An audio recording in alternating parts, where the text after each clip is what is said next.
a different party, whether it's from Republican to Democrat or Democrat to Republican, and you know that it's just about political expediency. Charlie Crist from Florida is a prime example of that. Like, there's no more prime example.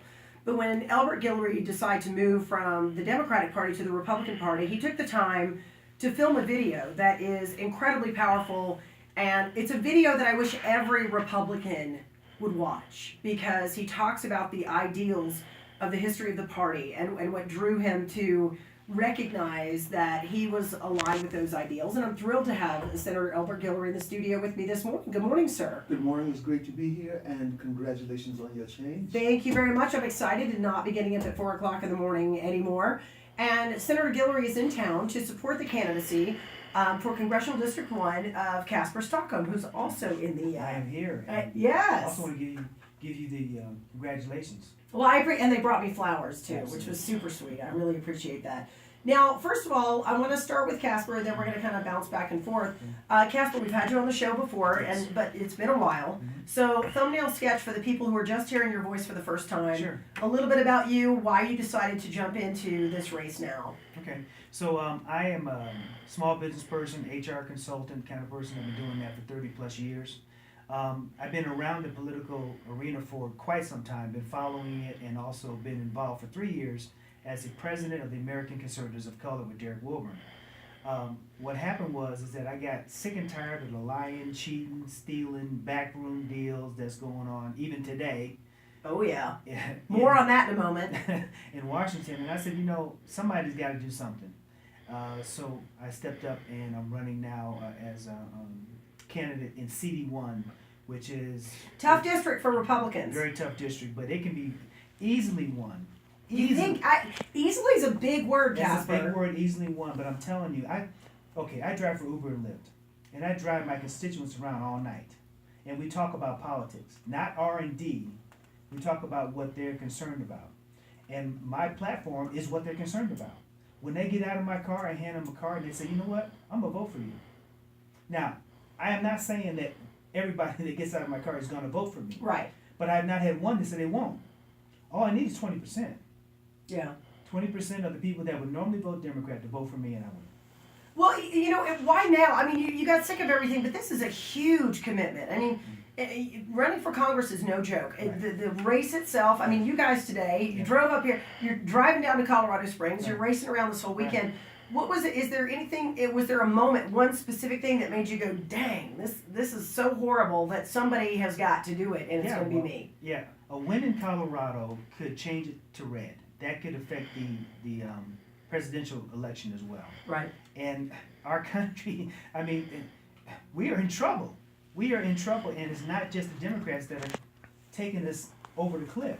Right. We got people like Paul Ryan, who's a rhino, really. He's just a young rhino. He's still a rhino. If I was in Congress, I would not have voted for him. I would not have voted for the budget that they just passed, because they're not doing what's healthy for America. They're doing what's healthy for them. Right. As politicians. Senator Elbert Guillory, in making the switch from Democrat to Republican, you expressed some ideals that were so powerful in your video about the positive nature of how you viewed the Republican Party. Is it frustrating for you to look at the national level and say, they don't get it? So many in Congress, and not everyone, there's some really good people in Congress, but they're outnumbered. Is it frustrating for you to watch kind of what's happening and say, wait a minute, they don't get what this is supposed to be all about? It is very frustrating. It's like our American house is on fire, and we're just sitting in the living room watching television and not trying to put the fire out. And that's why I came here to Colorado to stump this district with Casper Stockham to make sure that he gets elected. We need another strong voice in Washington, D.C. There are so many weak voices there. So when you made that switch, you're in Louisiana, which has been, Louisiana's an interesting state with an interesting history politically. There's been a lot of shenanigans in Louisiana over the last 150 years, that's for sure. So have you, what's the response been? Has it been positive, negative? Do you feel like you've maybe pulled some people along with you?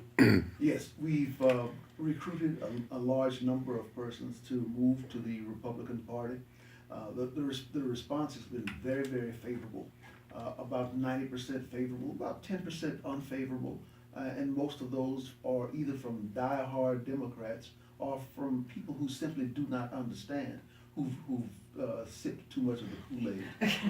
Do you think that I find, and Colorado is a very unique place, and I just had this conversation with a reporter where I said, this place is a little bit different in that people here tend to really look issue by issue. There's not that sort of party lockstep ideology. I mean, people are Democrats and they're passionate Democrats, or they're Republicans and they're passionate Republicans, but they still look at all the issues individually, and they're really looking at them through a lens of what's good for my family. I'm concerned about the environment. I'm concerned about the Second Amendment. So you can have somebody who's all about the environment, who's got that Second Amendment bumper sticker on the back of his car at the same time. Yeah. So, I mean, Casper, is this what you find when you go out there, and is that why you sort of, because you're not super branded on your website or otherwise. I don't see a bunch of Republican out there. You won't. Yeah, I mean, is that by design? It I don't is disagree with it, by the way. I just wanted to. It's absolutely by design. Yeah. I want them to understand what my initiatives are well before they start looking at R's and D's. Right. The typical Republican race or typical Republican who's running CD1 is going to run and talking about the budget, talking about ISIS, talking about Iran. And the people in CD1 can care less about any of that stuff. They're not even paying attention most of the time to any of that stuff. They care about homelessness, they care about vets, and they care about jobs. Well, So pretty that's- much everything else goes from that, though. Right, yes, but when I'm in Congress, I can vote on those larger issues, the budget and all that stuff. But that's not what people in CD1 care about.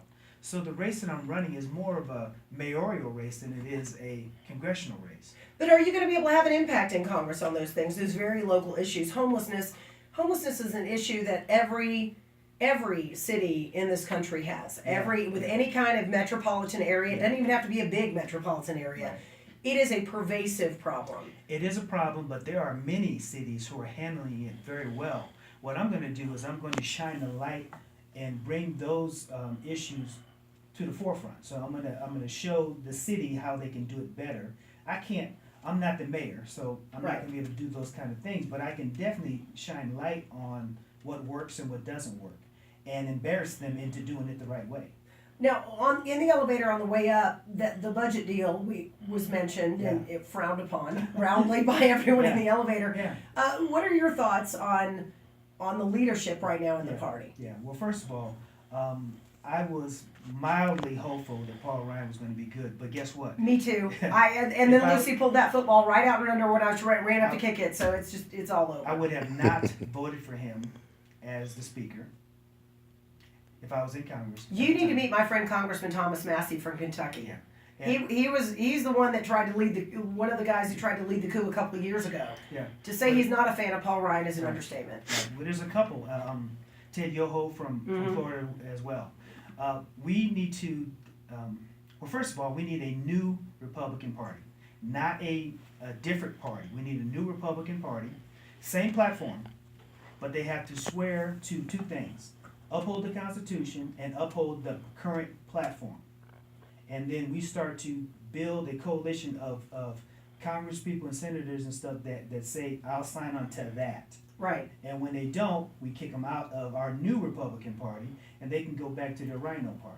I think that's kind of happening in a little bit right now. And I have a friend who pointed out something that I think is really interesting, in that we're kind of seeing an older generation of Republicans, and I put Mitch McConnell in that category, and I had the opportunity to watch that man work close up for 3 years, and that style of politicking is very negative and very rooted in the politics of personal destruction. That's kind of how he does business. That's how he keeps getting elected. Sure. But then the younger group, the Thomas Masseys of even Rand Paul. You got these younger guys that are looking at the problems of the country, and they're looking at them from the outside and thinking, I have young kids. Well, they're all younger than I am. Right. Okay, but they are not doing things that are helpful to this country. They are destroying our country, and it's not just the Democrats, unfortunately. It's the Republicans as well. And that's why I don't want people to switch parties. I want them to vote for Casper Stockham, because I'm going to do the right things when I get to D.C. Well, how do you, again, this is one of those esoteric questions, how do you do that and protect yourself from getting sucked in. Because one thing I know, I've been to Washington, D.C., I've been